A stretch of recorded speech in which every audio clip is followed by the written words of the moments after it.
న్యాయం అనేటువంటిది ఎప్పటికప్పుడు కొత్త మలుపులు తిరుగుతూనే ఉంటుంది. నిన్నటి అన్యాయం ఇవాళ న్యాయం అవుతుంది, ఇవాళ న్యాయం రేపటి అన్యాయం అయిపోతుంది. 200 యూనిట్ల వరకు కరెంట్ ఫ్రీ అన్నది కాంగ్రెస్ పార్టీ. ఇప్పుడు టైం దగ్గరకు వచ్చేసింది. ఇప్పుడేమో కరెంటే కాదు, పెన్షను ఇవన్నీ ముందు రేషన్ కార్డులు ఇస్తాం, ఆ రేషన్ కార్డులు వైట్ రేషన్ కార్డుల తర్వాత దాని సంగతి చూస్తామంటుంది. ఇప్పుడు కరెంట్ విషయంలో పెద్ద సమస్య వచ్చింది. ఏంటయ్యా అంటే, ఇంటి యజమానికి వైట్ రేషన్ కార్డు ఉండదు. ఎందుకని? 4 పోర్షన్లో 2 పోర్షన్లు అద్దెకిస్తే అతనికి వైట్ రేషన్ కార్డు ఎట్టు ఉంటుంది? కాబట్టి అతనికి మామూలుగా ఉంటుంది.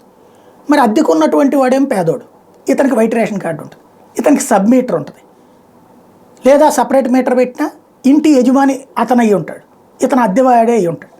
కాబట్టి ఇప్పుడు అద్దెకున్నోళ్ళకి ఇస్తే ఏ పోర్షన్కి ఆ పోర్షన్ ఇవ్వాలి, లేదా అన్ని పోర్షన్లకు కలిపి లెక్కేస్తే ఇంటి యజమాని లెక్కనేస్తే కనుక దెబ్బ అవుతుంది.